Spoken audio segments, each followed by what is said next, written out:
right. Good morning, good afternoon, and good evening, wherever you may be. Thank you for joining us. Another episode of Catching Up with Jacob. And Jacob is on a flight today, I believe heading to the US. So he's not here with us, but nonetheless, it's still catching up with Jacob and everyone else. So David Lister, how are you today?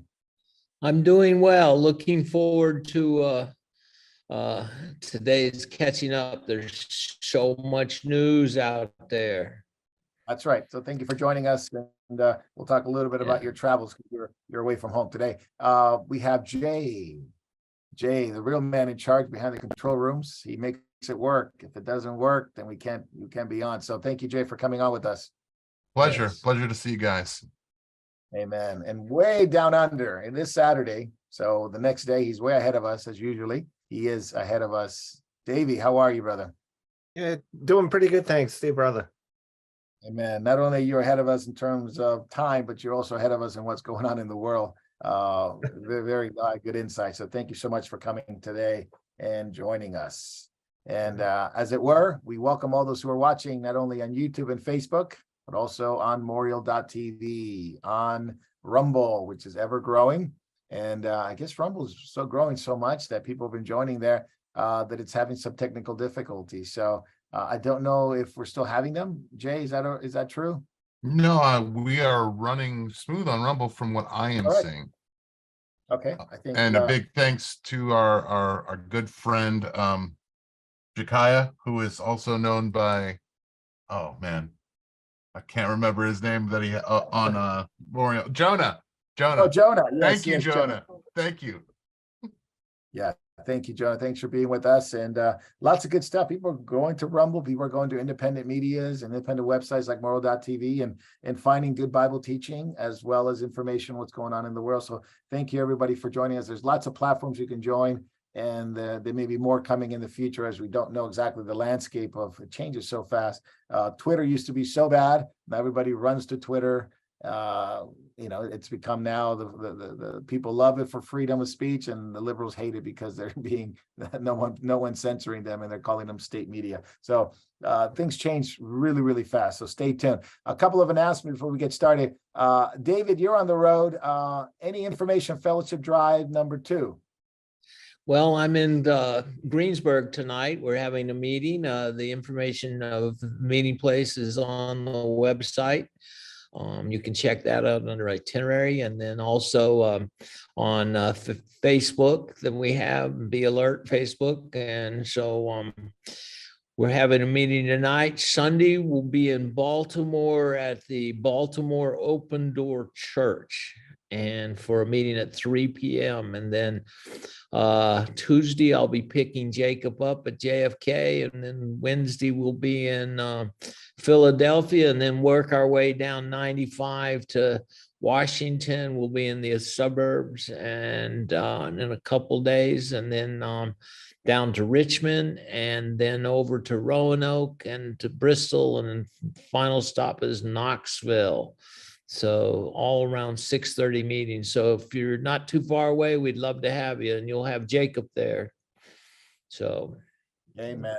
Well, that's gonna be a lot of fun with you guys there. So, and then back to Tennessee and coming to the West Coast. So that's coming up, and the end. Praise God for that. Jay, another couple of things are going on too. It's not just the Fellowship Drive, but the ever increasing presence of Moriel and Bible teaching, CCOD, and other I guess other content creators, and even you're on one of the on those podcasts on Saturday nights with Ken. Can you go over the podcast schedule, because people have been asking, and we got some information. I think it's really important for people to know what's going on with the podcast. Absolutely. If I could just give me 1 second to pull it up. I thought I had it open, but it turns out I did not. So, podcast schedule for this upcoming week. We have on Sunday, the 23rd, we have the book of Colossians by Marco, War and Peace. We have this episode, which will drop on podcasts on Monday. Then we have some apologetics by Sandy Simpson on Tuesday. Then Ken's Corner, the episode 8 will be airing. And Jacob's midweek Bible study, going over Hebrews 10, part 1. And on Friday, we have Jacob Prash and the 7 Churches of Revelation. So we have a good lineup coming up this week. Please download and watch.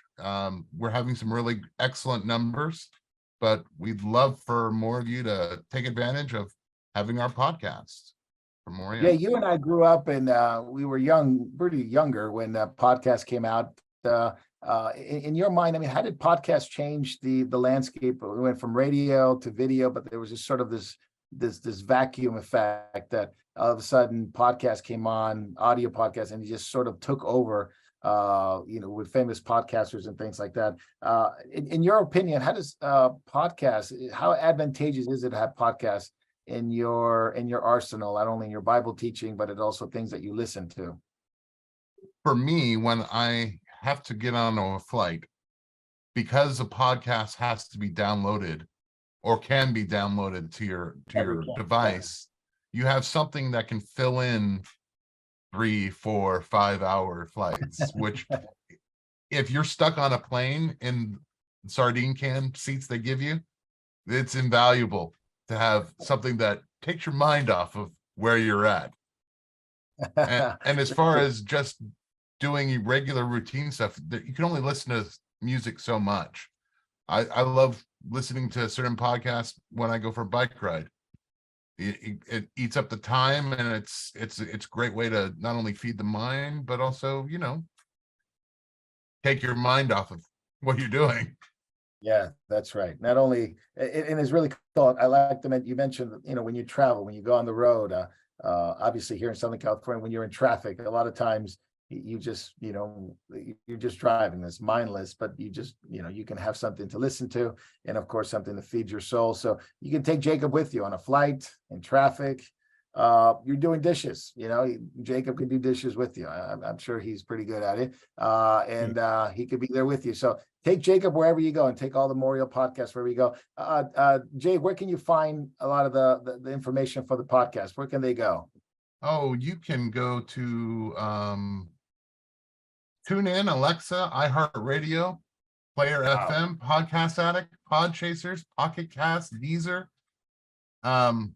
Those are the many places that Moriel podcasts are available now. It's incredible, isn't it? It's the amount of platforms that they're in, and we've seen some of the stats, and it's ever growing. So we thank you. We appreciate those who are watching, those who are downloading, and those who are sharing it. I found that people know what podcasts are. Even older people, as they get older like me, they know what podcasts are because we grew up with it. And now we're able to share it with even people that are younger than us, and they know what that is. So it's sort of like its own language of its own. Now there's video podcasts, there's audio podcasts now, but there's so much information. So share it. People know what those things are, and you can share it with your friends, your loved ones, and have them understand what's going on in the world, but also from a biblical perspective. So I think that's it for the podcast. I think that's it for the announcements. Can we give a shout out to Tim for his work? You want to give a shout out to Tim for his work? Go ahead, David. Yeah, just everybody that loves podcasts and everything. Tim is in the background there. Tim Quinn is in the background posting all these. So just a shout out to him. Thanks. Yeah, absolutely. Thank you, Tim. Thanks, David. Appreciate it. God bless you guys. Well, I think that's all the announcements we have. Let's get started with catching up. David Lister, hopefully you're still here by the time we take questions. So we'll go through these topics very quickly. We'll go to backstage, ask you questions if you're still around. Otherwise, we'll save the questions for another time. But nonetheless, we will taking questions to David. So we'll keep an eye on the clock just to make sure. David's got to go teach a Bible study. So he's so helpful and he's so kind to take some of that time away from studying and join us. So we won't take too much of your time, David. David, the world's in upheaval. No doubt things like in France, things like in Belgium and Netherlands, you see things in the US deteriorating, Australia, New Zealand, of course, they're having their potential issues, but and also the East and things in the Middle East, it's going pretty haywire. But in France, the protest continues. They take over the BlackRock office again. They begin to shout and they begin to protest. This has been going on for, if people didn't know, France has been going like this for like 5 years since the Yellow Vest protest began. And it's about the economy. It's about the overplay of Macron on the, basically bypassing the courts it's his way or the highway. Now the Europe, or at least France, is using drone technology to not only surveillance, digital technology to facial recognition, but a lot of this is the protest. The people don't want what's coming, and that is the digital euro. That is the World Economic Forum mandates. That is the International Monetary Fund mandates. The push for universal basic income. Europe seems to be at this point the hub of protest, because they pushed it and they've gone very far into it. As we've seen last week, Christine Lagarde from the IMF was talking to, funny enough, was an AI that she thought it was Zelensky, and she's pushing this idea that it's going to be control. It's illegal already in some places to use cash up to a certain amount. So, what do you make of this? What's really the boiling point at this particular moment in Europe? Well, of course, it's controlled by the government to tell the people what they're going to be doing and how they'll be living. And just like the truckers that were protesting, an emergency order went in, bank accounts were seized, and the protest was over. We could well see under emergency powers that Macron has been implementing already to make the retirement age higher, which has infuriated people because they're up against the bumping post and want to retire with nice benefits and everything, but he's raised it, and so it's a goal that is a little bit out of reach. And so they're upset, and then also they're all concerned about the control, the farms over there. Everywhere is chaos, and so people are trying to stand against this, which is the right thing to do. But when they pull this trigger on the digital currency, and more than likely under an emergency order, there won't be able to protest. You'll have no money to you if you don't go to work, they'll cut you off. It's just like what happened in China when the COVID. They just then moved from a digital currency into a social score. If you want to go somewhere, if you got a red light on your phone, you're not going. And so they're right in what they want to do, but it's late in the hour, and these people and the government is marching on. Lagarde is talking about a vote on this in October, and like this stuff is coming this year, and other countries coming this year. Yeah.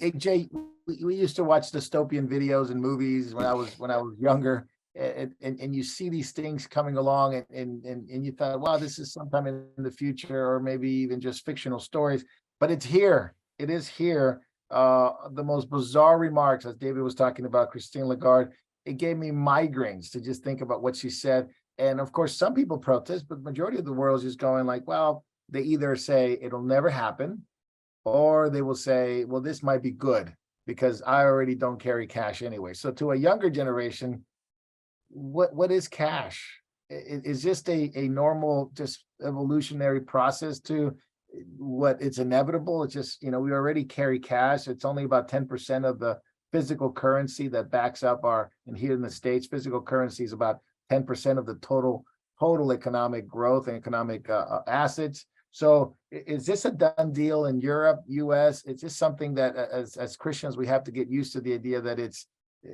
digital currency is here to stay. To really understand, digital currency really isn't a convenience thing. It's really about freedom. If you have cash, you have the freedom to purchase anything you want when you want. Yeah. The moment it becomes numbers that someone else doles out to you on a basis of whatever they want, it's taken control and financial freedom out of your hands, and it's placed it into, let's say, like a trustee. You have people that will be your guardian. Like, remember Lindsay Lohan's father?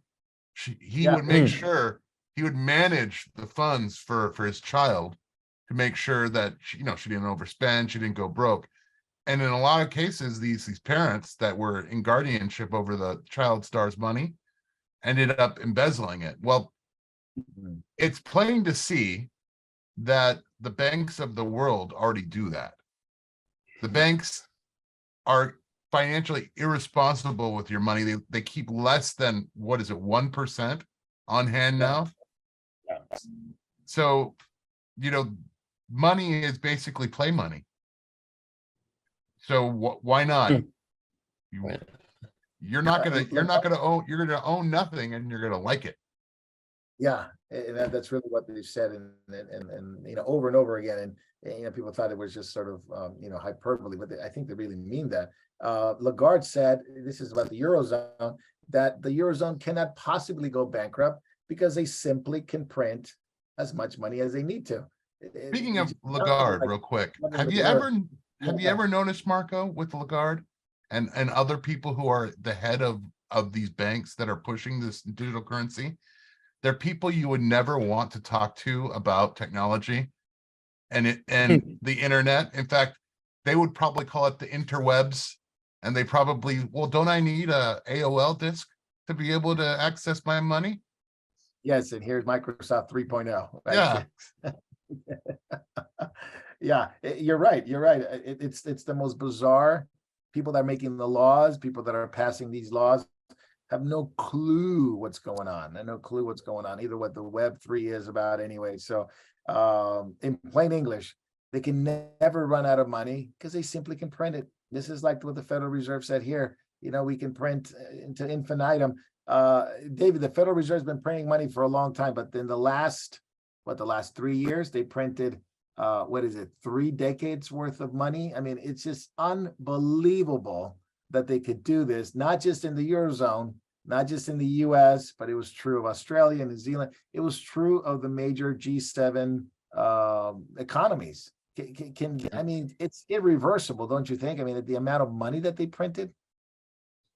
The amount of money that, well, it's not even printed no more. I mean, that's an old saying. Actually, it's just inventing zeros and ones and putting them in your account. Oh, here's $100 billion, just like that. It costs money to print.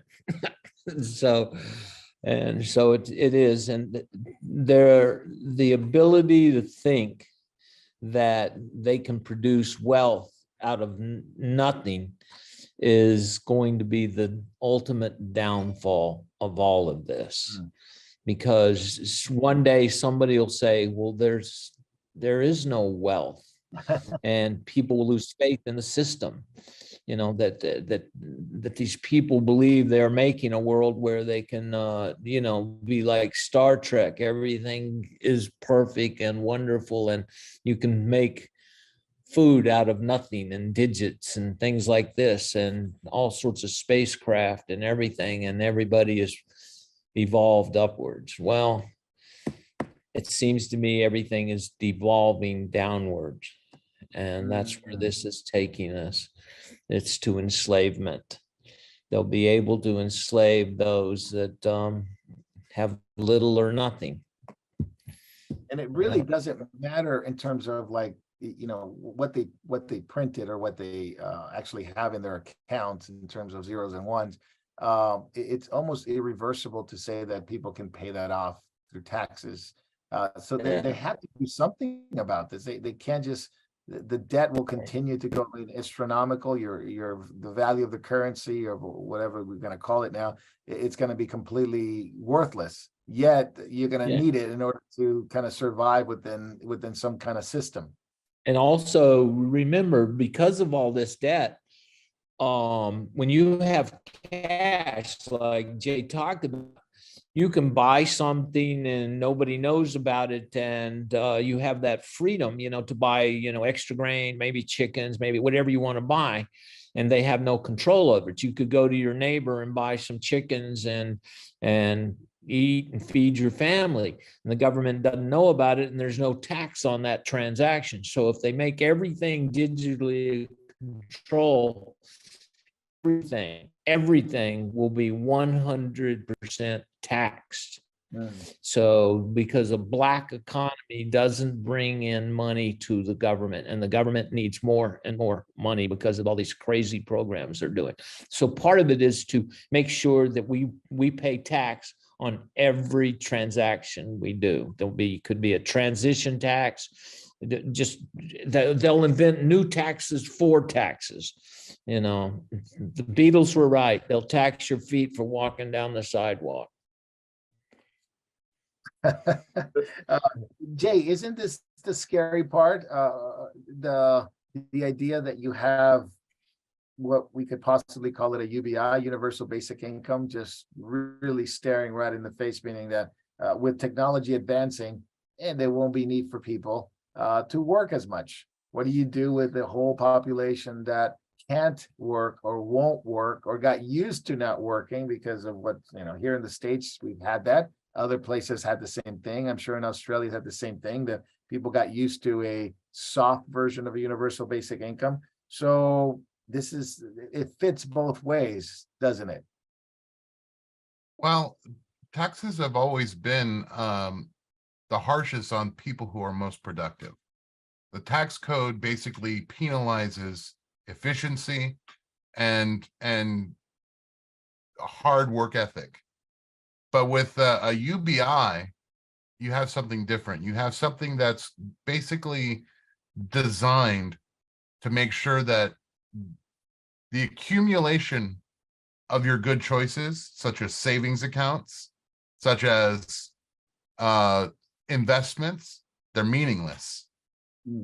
Because you can't have a UBI and assets that a person earned. The two systems are diametrically opposed. So at some point, to make sure that UBI is this new system, they will have to seize assets. Interesting. And that's an interesting take. Davey, I mean, how in Australia, New Zealand area, how did they go about this printing so much money, zeros and ones? I call it printing because that's just like the default, what they used to do. But now it's just basically you just hit enter on your keyboard and then you have some money. How was it handled there? I know it was pretty phenomenal, the growth of basically the debt in all the G7 countries. I would imagine Australia was no different. Yeah, particularly here in Victoria. Daniel Andrews has basically bankrupted us. In fact, it only came out just recently just how much he's put us in debt and what he's costing us daily. I wish I had the figure on hand. It's an obscene amount of money. But yeah, we're totally bankrupt, and he's just selling things off left, right, and center to China. Most of these projects he's working on now are all brought to you by China. It's kind of like his new rail and road projects. Funding is coming or being owned by China. So we are basically becoming like a, what do you call it? An extension of China, basically. A vassal state, yeah. Yeah, like a vassal state, yeah. Any signs of, I mean, because this is the you get into the economy side, you get to the nuts and bolts of it, but then you get to the social side of it. This cannot be divorced from the social credit score. It cannot be divorced from the social credit score that usually comes along with it. That China has already tried it. They're already doing it. Do you see any signs of that down in Australia, New Zealand? Yes, yeah. I'm banked with the Commonwealth Bank of Australia. They've had this going for a while, where they have a carbon where you can track your carbon footprint by your purchases. At the moment, you can opt in or opt out. I've opted out of it, of course. One thing, the Commonwealth Bank of Australia is a World Economic Forum partner. You're going to have a lot of them doing this, where they're doing it actually in New York now too. Oh yeah, that's right. Yeah, where they're going to track your food, your carbon footprint, the food you use and stuff like that. Especially when it comes to beef and dairy in particular, they're going to really target. But just going back a little bit with the universal basic income and the whole what do you call it, the digital currency and all the rest of it. A lot of the arguments they've been using to push the digital currency, you know, oh, we need this to secure our transactions so there's no illegal drug, you know, trafficking going on and that kind of thing. They're saying that, yeah, we need it to police that. At the same time, they're legalizing fentanyl for certain ages. I think even Canada's getting the worst. I think Canada's talking about legalizing fentanyl and stuff for kids. You know, so they're shooting themselves in the foot with their own arguments. This is all about control. It's just about to control what you can buy, where you can spend your money, what you can do with it. We can limit it. We can, if you're, yeah, if you're a certain color, race, Oh, yeah. that you'll get more or you'll get less. If you're in certain sexual orientation, you'll get awarded more. If you're a straight white male, you'll probably get yeah, only 50 cents in the dollar or something like that. You can see all that sort of stuff coming. It's pretty much, it's here, just not enforced yet. Yeah, but the social credit score that China's been doing, and you know, I heard today, I don't know, David, did you hear some of the new regulations for mortgage that if you have a good credit score, you'll be paying more? If you have a horrible credit score or below the standard, then you'd be paying less, and so they'll be subsidized by those who have a credit score that is like higher. here, it's a bill that Biden is putting forth. So those that have earned a good credit rating, when they buy a new, if it starts May 1st, then, and you go for a mortgage and you have a high credit rating, you're going to have to be paying, you know, $40-50 a month more. That's the starting number they're talking about. But and you buy a home that's over 400,000, which is everybody in California. So, but what it's doing is, people that, you know, that have high credit ratings are being penalized. Then that will force banks to, you know, take customers that are not as credit worthy, and therefore you have people that the system could choke on bad credit and bad loans. I mean, we've already started people defaulting because on their car loans, we're having a struggle with this, and we have lots and lots of mortgages that are teetering on the edge. They've been refinancing through this last pandemic. The government was putting out COVID money, you know, we know, to help everybody. And so, and refinancing their mortgage, which it's a good thing, you know, to help people. But the thing is now that it's starting to reset and that money's not flowing again, then people will go, well, I'm up against the wall. You know, what do we do? Well, you can bankrupt, you can walk away from your house. There's, you know, forced sales, short sales things. So it which produces instability within the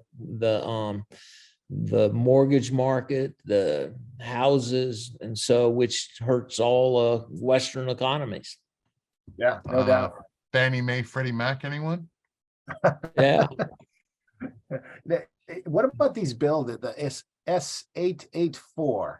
You guys heard about this one? It's the 884. It's basically the digital ID bill, basically digital identity for all Americans. And there's only Americans, so it may be different in the UK, maybe different in Australia. But this was put up by a lot of these senators. Some of them, you know, well, anyway, go down the line, you find your favorite one there. But many of them, even like Christian Sinema from Arizona, who have joined the World Economic Forum, who have joined things like the Bilderberg Group, they pushing this to the public and private sectors. And ultimately, basically, it's going to give you confidence. It's going to give you privacy, they say, equity. I love these words, right? Accessibility, innovation. What's the point? Well, you're going to need a digital identity when you get online. So no longer are you going to be able to hide behind, let's say, an avatar, as it were, or some digital, keyboard warriors putting up messages and comments.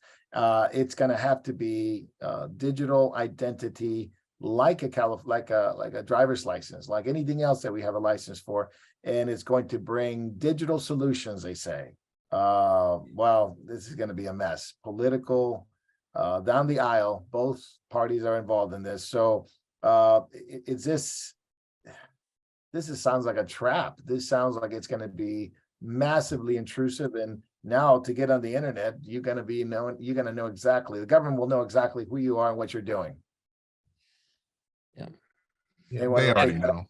They already know. Go ahead, Jay. They already know. This is just showing you and making it more obvious, but they already know. We know already that we live in a surveillance state at this point. Right. Now they're just, dotting their I's and crossing their T's to make sure that it's out in the open. Freedom and privacy, I would say anonymity also is part of privacy. You have no right, if, like, they're basically saying that Benjamin Franklin could not write his anonymous what was it? Poor Richard's Almanac, but before that he did like a paper where he was like do good or something. Oh, yeah. Anyway, they would arrest Ben Franklin for that nowadays. You don't deserve anonymity, Ben. You can't talk about the government that way. Yeah, this is where it's going. And I know a lot of that, it's a lot of these policies are World Economic Forum based. A lot of these policies are from the different organizations like the UN. But one thing I did want to mention is, what about the other side of the world? And we talked about the G7s and the Western world and what they're doing with their digital currency and Eurozone and the Federal Reserve. But what about the other nations in the East and some of these nations that are joining BRICS, which stands for the Brazil, India, South Africa, China, and what was the R for? Russia. Russia, there we go. To surpass the G7 global economic growth. So the G7 is underperforming versus BRICS nation. And the BRICS want to come in with more nations like Saudi Arabia, and other nations will join them in like Mexico. But it's interesting, they're growing, they're expanding. The G7s are contracting and being more totalitarian. David Lister, what do we make of this? Are BRICS the solution for other nations that don't want the digital, the euro, they don't want the dollar, they don't want this woke ideologies? Is that the solution that these nations are going to have? Well, they're walking into their own digital currency for control. But one of this is they're doing something very fundamental to buying and selling. They're selling to keep cheap energy. The number one invention of all times is electricity. And if you have cheap energy, cheap electricity, your country's GDP is going to grow. We're now in a program here in America where, and in Europe right now, they have expensive energy. We have expensive energy, so our economy is stalling. Now, if we wanted to get out of this recession, it would be pretty easy. Open up our oil and terminals, start pumping oil down our pipelines and start selling it cheaper to everybody that wants it. All of a sudden, we'd have all this money flowing in. We'd be powerful again. We would start telling China and things, hey, you want to send your goods here, you got to pay an import tax. And we could put a stop to this. But we don't have an administration that is very pro-business or pro-people. They have the scheme of climate change is really to redistribute the assets that we have to people that believe that climate change is actually something that's good for the earth, when even liberals like Michael Moore have exposed that doing climate intermittent energy costs twice as much of the earth's resources. So it's not good for it, but it's good for the people that are selling steel and selling products to, I was just out in Somerset, not too far from here, all these windmills. None of the mill is recyclable. They need new ones and they wear out quick, and the massive amount of steel to put them up. And I noticed this, there was barely one windmill out of about 50 that were actually turning yesterday. So money just sitting there, and they all have a gas engine that gets it started. Oh, man.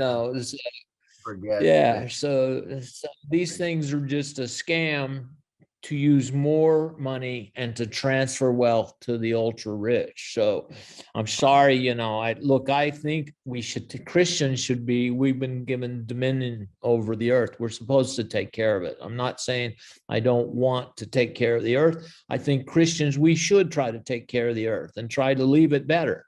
But at the same time, we should call out the false theology and false promises of intermittent energy.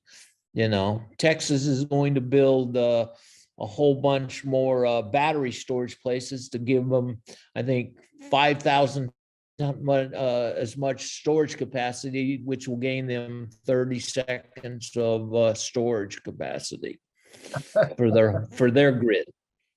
A lot of money. And if we're going to have type of storage, we're talking trillions and trillions. Yes. So within the BRICS nation, they're going to grow. Will contribute, the countries in the BRIC nation will contribute 32.1% of the world's growth, and the G7 below 30. So BRICS are getting, I guess, their money's worth if you're going to sign up for that. I mean, it's almost like it becomes like, do you want China and Russia in their totalitarian economy, or do you want the the Western, digital currency, which is also a weird thing, isn't it? Isn't China has a digital currency? So it's not like the BRICS are just free from that, but they seem to be investing in other things rather than, the woke ideologies of the Western world. Davey, any thought on the BRICS? It seems like they get a lot of press, they get a lot of news, and obviously they're de-dollarizing. In your view, where does Australia fit in? I mean, they're not obviously they're more of a Western country. They're not considered, I think they're part of the G20, but I don't think they're considered G7. But where is it going to go? Well, I can't help but think of the old, short saying in a nutshell: go woke, go broke. And I think that's what's happening to the Western countries. We're too busy trying to play the political correct narrative and, not hurt anybody's feelings, go green, whether it's, look, we all know the whole green agenda is a lie. And even a lot of them know it, but they'll still push it because it's the narrative you've got to do. Just backtracking a little bit too, with the whole digital ID thing needed for the internet, and that's what it basically comes down to. It basically comes down to total control of the narrative. If they bring in the digital ID to get into so you can get onto the net, it's so they can have total control over the narrative, squash anything that contradicts. That's where we've got to use it while we can to get the gospel out. And also we need to, I've thought about this a lot, back in the days of the early church, how they communicated with one another was by letters, handwritten letters. I think we need to get back into that, using the mail, use systems that cannot be electronically tracked and traced. To keep in touch. I think we need to prepare for what's ahead. A lot of us will probably be locked out of the internet, won't be able to use it. But I do believe the Lord will make a way. We just have to seek him and be prepared for when that comes. Getting back to the BRICS though, too, Russia, China, Iran, Brazil, all the countries signing on to the BRICS and all the rest of it. They're doing it for financial arrangements, but you think China's really cares about global warming, or they're Oh no. coal plants are going up all the time over there. It's kind of like we're shutting our coal plants down. Germany's just shuttered their nuclear facilities again. I did see a video during the week, and I had to laugh. They were saying they were doing such a great job here. I can't remember what country it was, but they basically leveled this area forest. They cleared all these trees out so they could erect all these solar panels. So there's this miles and miles and miles of all these solar panels, and it was going to generate enough electricity to power 275,000 households. And I'm thinking there's miles of them, and they got rid of all these trees. If they really cared about the environment, the trees are good for the environment. Especially like trees breathe in carbon dioxide, breathe out oxygen. It's kind of like it's just absurd what they're doing. It's just absurd, and that's what's happening to our countries. They've gone woke into the whole woke ideology, and yep, they're no longer becoming relevant. Sorry. Everyone could take a lesson from what happened to Budweiser. Yeah. Well, Marco, I ran across a small article concerning whose funds will they accept? Like Russia didn't want to take a couple of people's own money because it was fluctuating so badly, and if they got it, they didn't know if they would end up with something less. So there's arguments between them on whose currency, and so if they become one, they're probably going to have to set a standard for those guys of how many has to be taken. It has to be supported, so the arguments aren't done yet. Yeah, no, it is a very much a moving target. But I wanted to ask you, David Lister, as a Christian, you look at all this, you see well, first of all, where do you think it's going in the short term, long term? And how do we behave as Christians in light of this? Now, some of it may be like maybe a moot point because we probably know what we need to do, but I think it's worth repeating and encouraging believers when they see these things happening. So give us a short term, long term, and then how do Christians behave in this? Well, first, we're supposed to always behave as Christians in a life of holiness, obeying the laws, things like this, as long as these laws don't challenge God's laws.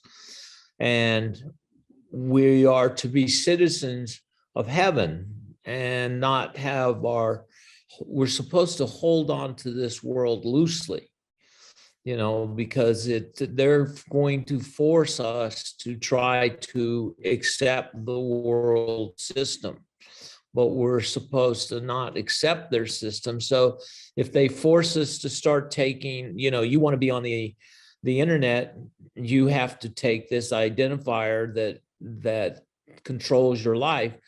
You have to ask the Christian, is it worth it? And by not taking it, it'll change your life, but yet you'll have to be able to adapt some other way. So that's right. And for the long term, like I've said, I've referred to this, the 50 steps to the mark of the beast. Yeah. Christians have to be looking for the off ramp for this world. We're to live in this world, but we're not to be of the world. And so Christians are going to be making hard choices, and as we get to the time of tribulation, things are going to get even tougher. When you read Revelation 2:10, it's quite, that we're going to have our life as our booty when things get really bad. You may be martyred, but he'll bring us and give us our life, eternal life. So for the long term,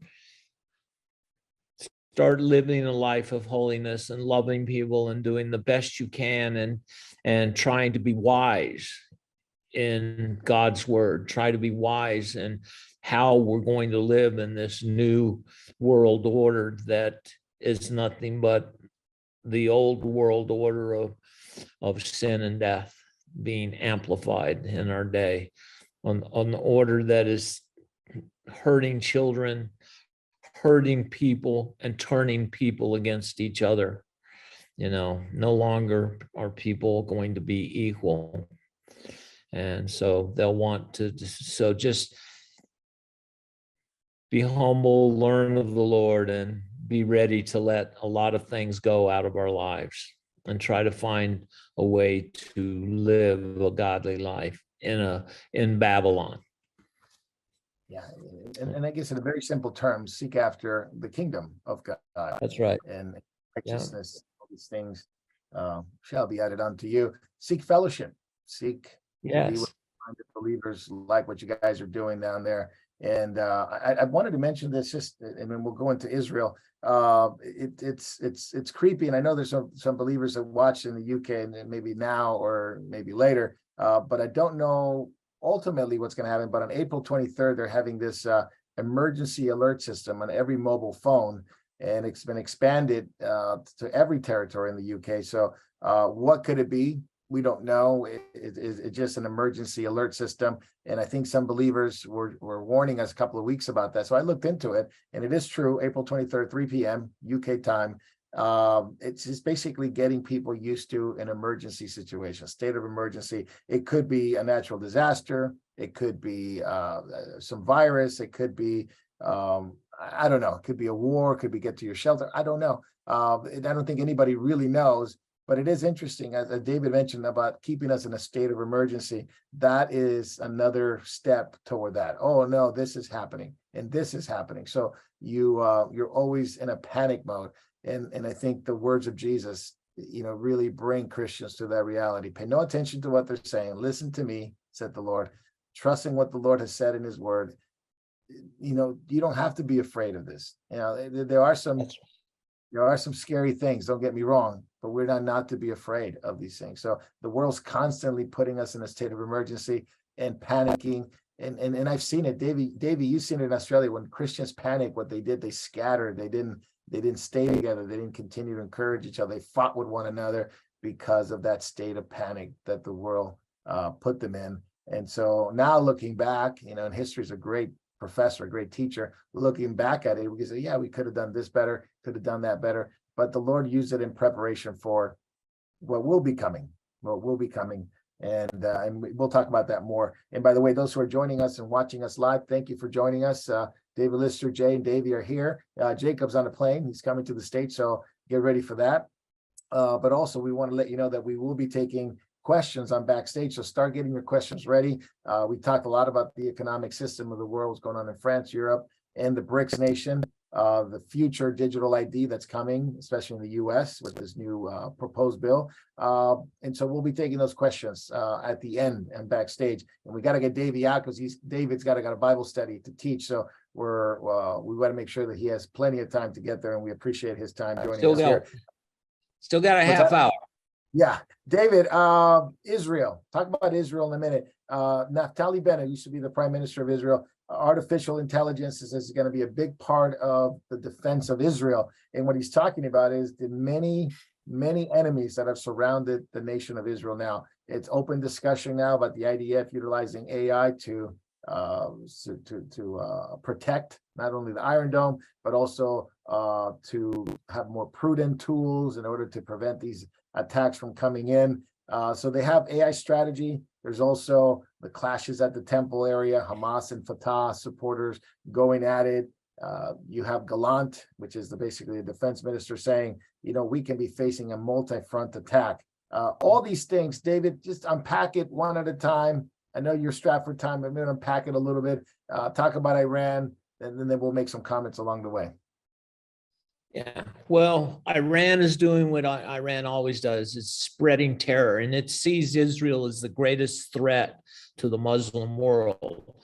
And recently, due to the Ramadan holidays and the clashes there on the Temple Mount, it's actually heightened the Arab intensity to become a giant Muslim threat to Israel. You know, they see this as a multi-prong attack. The first would be to fire tons and tons and tons of missiles at Israel.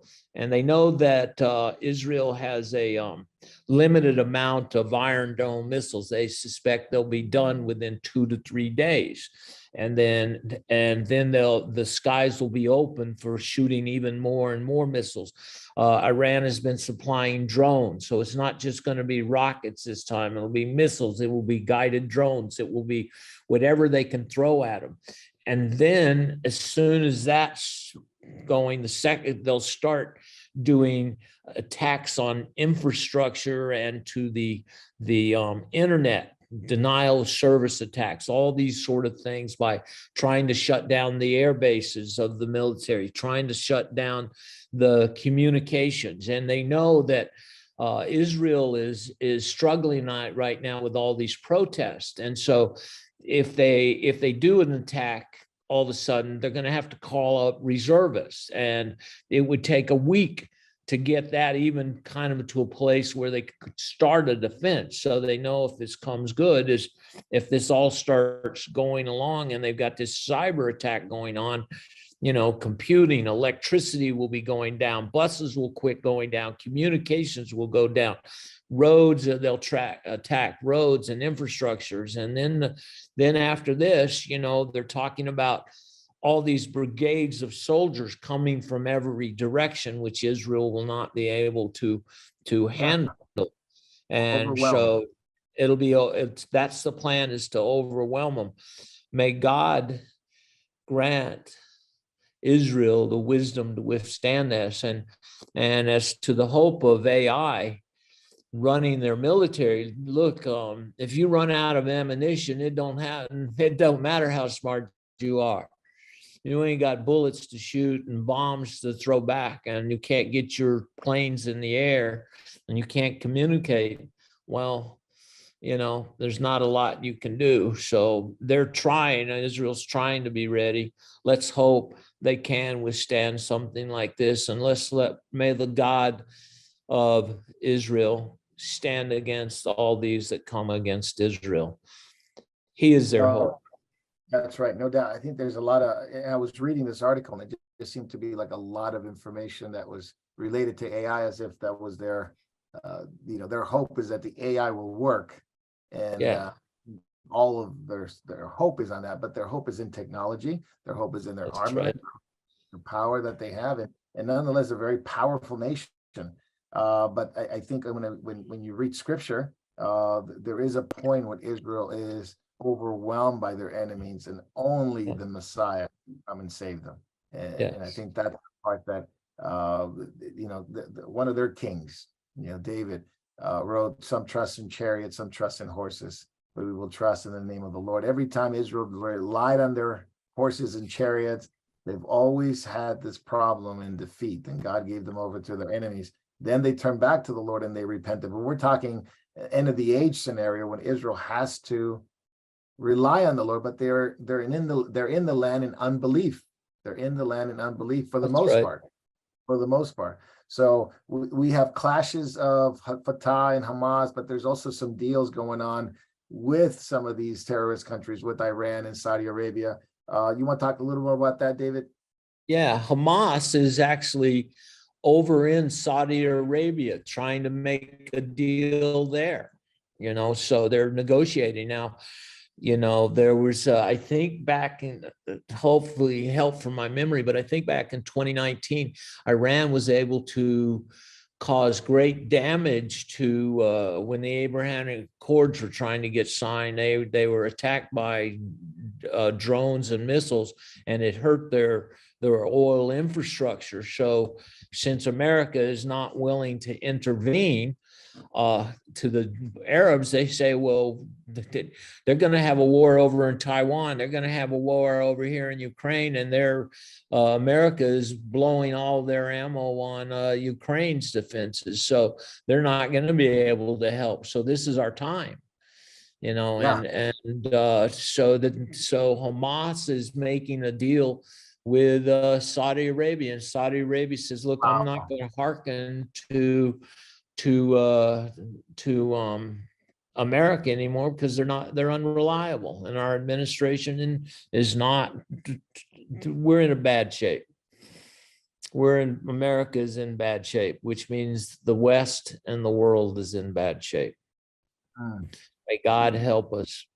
It is a time where, okay, there are things that are happening in the US. Most people may not be even aware of it, but you have things in the world happening right now that are world shaking events.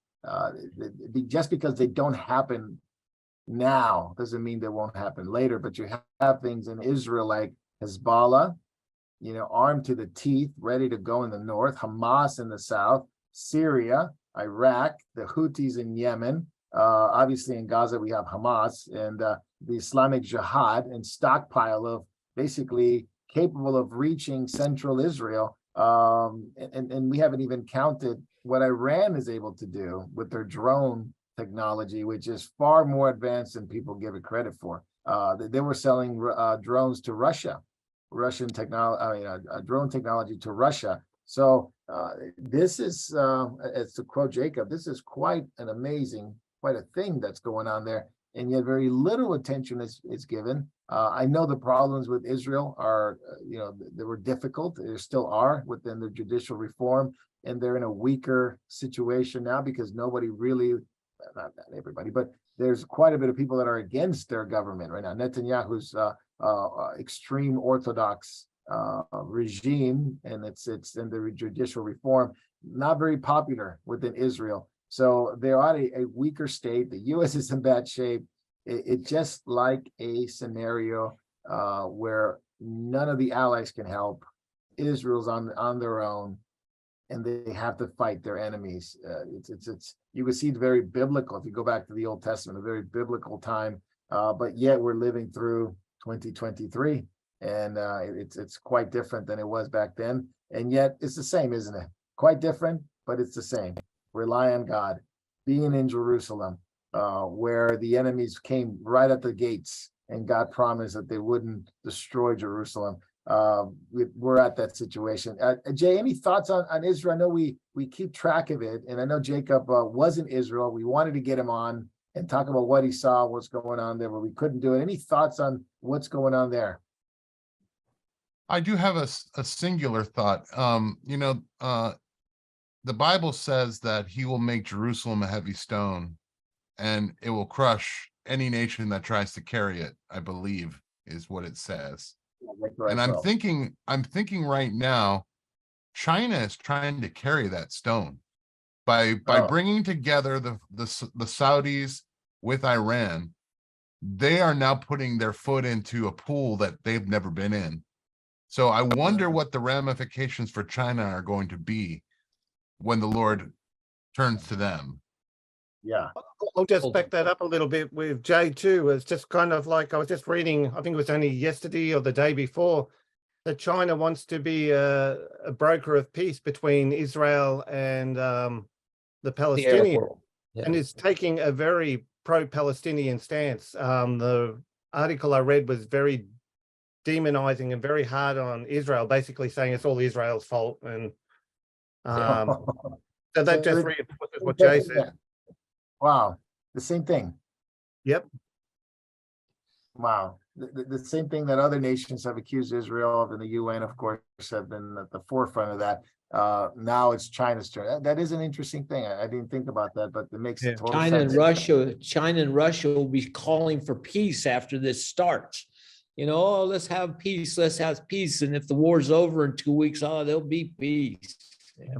Actually, it was on Monday. Yeah, China's foreign minister said Beijing is ready and willing to play a constructive role in promoting peace in the region. We call on all parties, Israel in particular, to show calm and restraint and immediately stop all words and deeds that might heighten tension. So they're really coming down more on the pro-Palestinian side. Yeah. No doubt. No, Israel is facing the question, Marco, Israel is facing the question, do we strike first against Iran? Wow. This is something and we know that America will not have our back. This is a big question for Israel. It's come down to this. You would think that the last time they probably had these sort of questions was when Obama was there, but even then, even when Obama was there, they were still more confident. The U.S. wasn't as weak economically and politically and destabilized as it is now. So it is. I don't think it's ever been. Maybe Nixon times where Nixon wasn't really sure they were going to help him, but he finally did. But even then, the U.S. was stronger. You know what I'm saying? Like they needed the U.S. to win. Now it'd probably be a detriment in a lot of ways, just because we're under judgment, of the Lord with this current administration. I was getting different messages, and we appreciate those who are sending messages. What's going on in Sudan is pretty frightening. It seems to be some kind of insurrection in Sudan. There's U.S. The U.S. is preparing to evacuate the embassy. Quite a bit of stuff going on in Sudan. It's one of those countries, very Islamic, very anti-Israel, by the way. And there's Americans killed, and more of that. I guess we can get more information as we get to the end of the program. So also, as Ken pointed out on the podcast for this last week, Sudan was in biblical times part of Ethiopia. Ancient Ethiopia. That's right. And what does Ezekiel say? One of the nations that are going to come against Israel? Ethiopia. Yeah. It literally is. Obviously, if we take the approach that there's the Gog and Magog invasion before the coming of the Lord, then definitely that nation is part of it. It could very well be. I certainly lean toward that perspective, even though I think Revelation 20 talks about the one after at the end of the millennium. So I think that's worth noting. Sudan, these North African countries, Iran, they're in the scriptures, very destabilized, very anti-Israel, very warlike in these days, and it's not coincidence. By the way, did you see the Shah of Iran's son asking for peace with Israel? As they wanted to have peace. I didn't know he was still alive, but I guess he is, and he wants to have peace with Israel. He dreams of the day to have peace with Israel. Obviously, he's not part of the government or anything like that, but he remembers back to his father's day. So very good. One more subject, and we'll switch over to backstage. I know David's got to go. Charles Stanley, David, passed away, went to receive his eternal reward.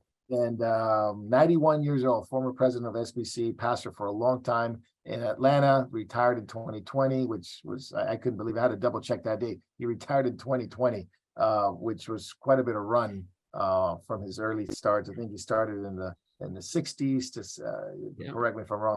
And so he served quite a bit, a long time as the pastor there. He now is with the Lord, I believe as a believer, and left a legacy, a good legacy in his Bible teaching ministry, stuff like that. There were some things at the end of his life that you could question, and obviously he is the father of Andy Stanley, which we'll talk about at the end here. David, any thoughts? I know you were blessed and followed that ministry early on, followed it throughout your Christian life, but any particular thoughts since you've seen it probably for a long time? Well, I was blessed in the early Christian life to have a lot of really good Bible teachers, and Andy, I mean, not Andy, but Charles was one of them. He taught a good gospel. He taught a good sermon. He taught, holiness. He was Southern Baptist. He preached the gospel, and so you can't take anything away from him there. It's just that there were others that did this, David Jeremiah, others that did this, but as time went on, TBN grew, people expanded their ministries, and these guys got older, and for whatever reason, they went off. And Charles had problems within his family with his wife, he ended up divorcing her, and she questioned the Southern Baptists and said, now we'll see if divorced pastors will be able to preach and still be part of Southern Baptists, which was a great question, because during my day, if you were a divorced man as a pastor, you got divorced, even if it was your wife's fault having left you and then went off with another man.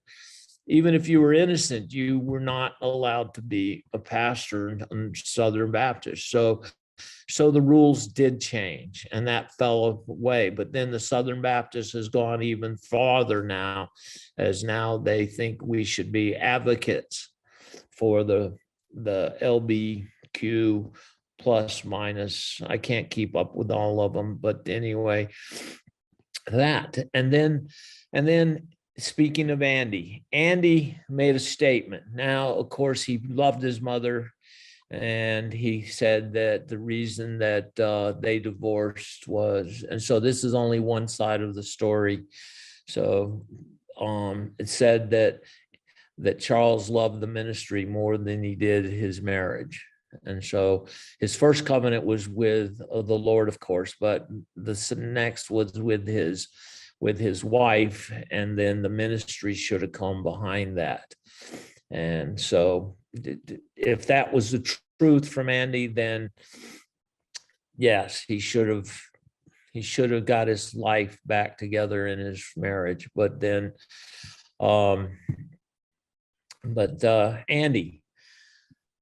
Andy has gone off the rails, been off the rails, and he's supporting the LBGQ. His latest thing that he said, we've all seen it. If you're a follower of Catching Up with Jacob, you've seen that films about Andy and some of the things he said. But now he wants to take Christians from being a text-based Christian. In other words, he wants to get rid of the Bible. And I guess we'll run on feelings, nothing more than feelings as Christians, which is the end, for us if they do that, because the Bible is the word of God that guides us and corrects us and encourages us in that. And so sin will abound if you follow this path of doing away with the word of God. And so I only expect more bad things from Andy. And, I've heard it said that Charles probably died of a broken heart seeing what Andy is doing today. So may Charles has his reward. And so anyway, may the Lord help the church with the poison that Andy is spewing into it. Yeah, it just seemed like, people always told me, we love Charles and we love to hear what he has to say, but his son, oh man, that's something else. Yet Andy, in a lot of ways, in any kind of barometer, he had become more popular than his father because he appealed to progressive Christianity. He appealed to the LGBT side of churches. And even though, it was sort of like a middle of the ground. Like he would say things that sounded evangelical, and he would say things that were extremely leftist and progressive. So he had both sides of the aisle, and he appealed to younger Christians. Among peers and people like that, Jay, did you find that Andy was pretty popular? Not amongst my peers. Right. When I hear what Andy Stanley has to say, a specific Bible passage comes to mind. It's in James. It says basically, friendship with God is enmity with the world. And from Andy's point of view, all I can see is he wants to be the world's friend. If it's worldly, if it's of the flesh, he wants to be its friend. And there's great enmity with, again, what did David just say? He wants Christians to get away from the text. What is the Bible? What is the word? What is the scripture? That is literally what we hold on to have faith. And right. that separates us. If we cling to the Bible, we have enmity with the world. But Andy wants nothing to do with the Bible because he wants to be the friend of the world. In fact, progressive Christianity, as preached by, I don't even need to go down the list, but you know them. They're friends with everybody. Yeah, that is true. And that's what he's become. That's what he's become. David, you had some, we talked about Andy Stanley before, David, from Australia. We talked about Andy Stanley before. What's your take on it? Has he even be heard or seen at all down in Australia? Well, his father, Charles Stanley, his radio program, I don't know if it still does, but it used to air here around about 9 p.m. Monday to Friday of an evening time. So Charles is quite well known here. I'm not too sure so much about his son. But yeah, just looking at Andy's during the week, I read an interview he did with CNN, and I know it was going back quite some time. And I thought the interview was quite telling. It was back when he was still, this was before the falling out he had with his dad. And it's just, there was going to be a gay pride march past his father's church. So they changed the time so it wouldn't clash, but the protesters found out and still did it anyhow. And so it interrupted their service. People went out and were watching. And then there was a Methodist, very liberal Methodist church across the road, and they were giving them cups of water and that sort of thing. And he decided then, he said, his words were, we say, come as you are. And so that kind of was sowed, I guess, seeds for where he was going to go with this. Okay, yeah, people come to Christ as we are, but we don't stay as we are. We come to Christ because we realize we're a sinner. We need to repent and we need to change. We need to be born again. We need to be set free from our sins. We need that newness of life that only Christ can give. But no, he was just saying that we just accept him as we are. And this was shortly before the falling out with his dad. But everything I've seen about Andy Stanley, unfortunately, is very narcissistic. And he even managed to, and I'm not trying to be disrespectful, but this is just how I see it. He even used his father's death to turn it around and make it all about him. Yeah, when he, yeah. I mean, if look, his dad did say those words to him, it's kind of like, okay, to go, they were private words, keep them private. It's kind of like, but to go around and start blabbing it everywhere, his final words were, oh, my dad was proud of me, and all the rest of it. So let's make my dad's death all about me. That's how it comes across, unfortunately, and it's sad. There's a good comparison actually that I just thought of between Andy Stanley and Charles Stanley, and it's another one kind of in the same vein. I grew up in Houston, and Lakewood Church was run by John Osteen. Oh yeah, who was Joel's father. And John Osteen was a completely different type of minister preacher than Joel. He was what we would call in the South fire and brimstone kind of teacher.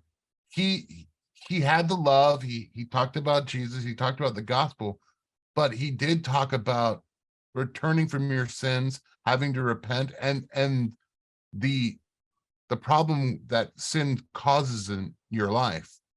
Joel, you don't hear anything about that. No, by far.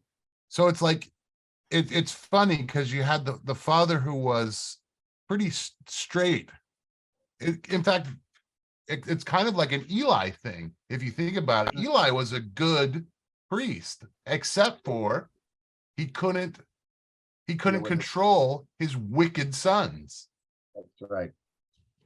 Very good, Jay. That's a very good comparison there. It did happen to Olson. It did happen to Stanley. Happens to other preachers and pastors. That and I guess it's the appeal because these two pastors, Joel Osteen and Stanley, they become very popular among young progressive Christians. They're among the top 5 pastors, popular pastors in America. And it goes to show what kind of Christianity really lies at the root of it when these men are popular. Rick Warren and Osteen and Stanley and Furtick, among others. What exactly, what is it that they appeal so much to? It's to younger progressive Christians. It's the in my opinion, is that they appeal to the flesh, they appeal to the ego, they appeal to don't have to be a committed Christian. This is another tangent, but and here in America, we've made a distinction, an unfortunate thing. We've made a distinction between a disciple and a Christian. That you can be a Christian and you can come to church and you can, show up once in a while, still live a sinful life, continue on with your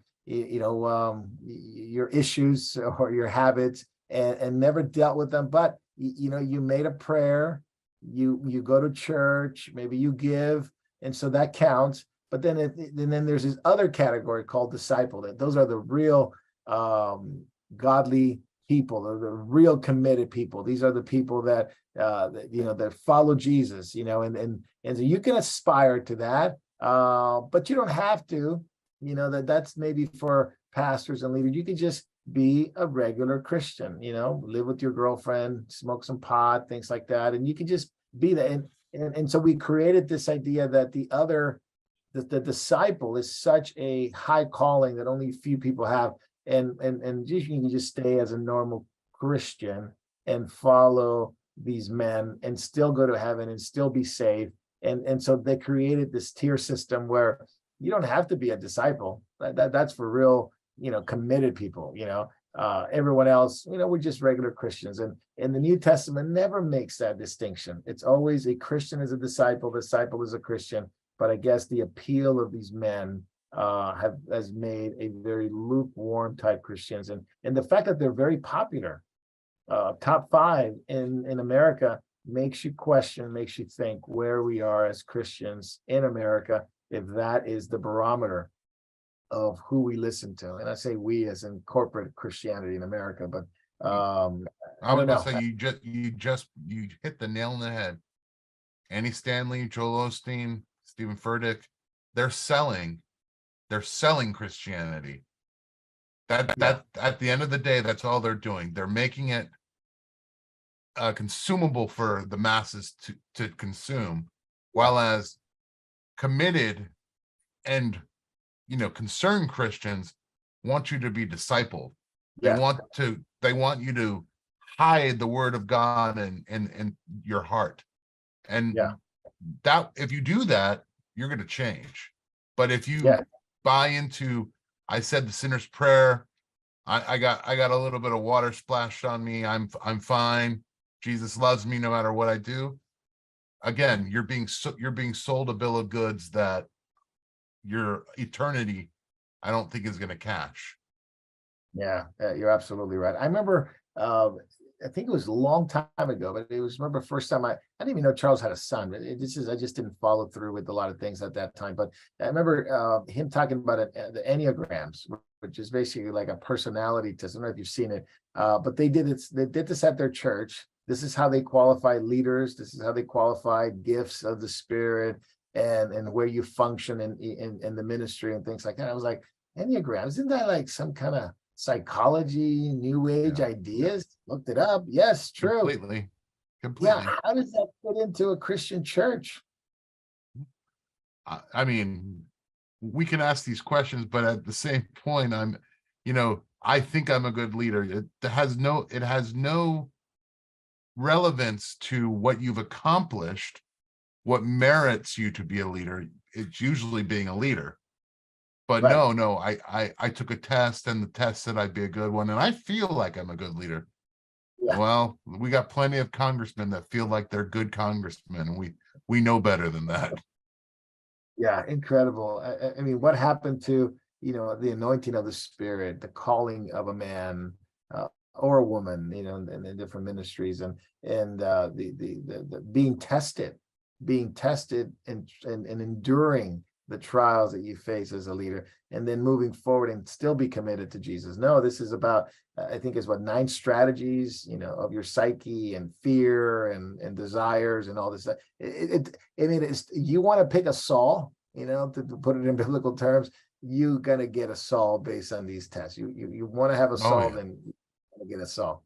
You want to have a David, you need to pray and seek the anointing, the anointed leaders in the church that God has put there to lead, not the Enneagram. But anyway, I digress. It's a mix, a tremendous mixed bag. And then the LGBTQ stuff, and I wouldn't be surprised, Jay and Davey, that at some point he comes out and he just says, we are an LGBTQ friendly plus whatever church.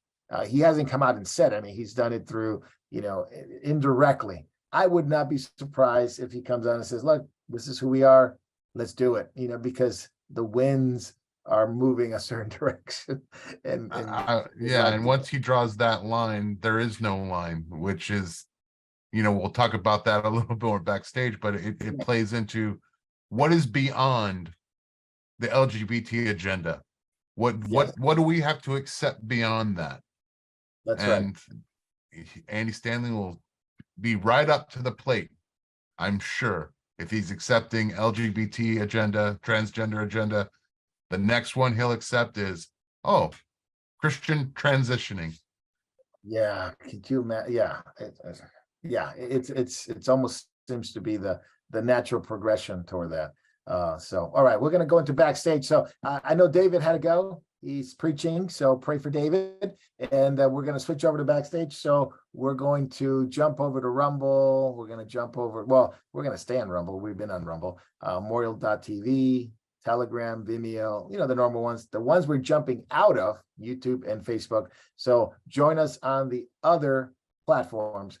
And for backstage, we're going to talk about the UN. And of course, some interesting stuff about AI and the AI God that they're building. So join us there. God bless you guys. We'll see you guys soon. Hello, and thank you for watching Moriel TV. There are so many things that are happening at Moriel Ministries worldwide, from the Philippines to Japan to India to Africa and back to Europe and the United States. So many of our brothers and sisters are spreading the good news of Jesus Christ to this lost world. We are so thankful for your prayers. God has been faithful and has blessed us in so many ways. If you'd like to partner with our efforts abroad and at home, please take a moment to click the link in the description and help us as the Lord leads you. Thank you very much, and God bless.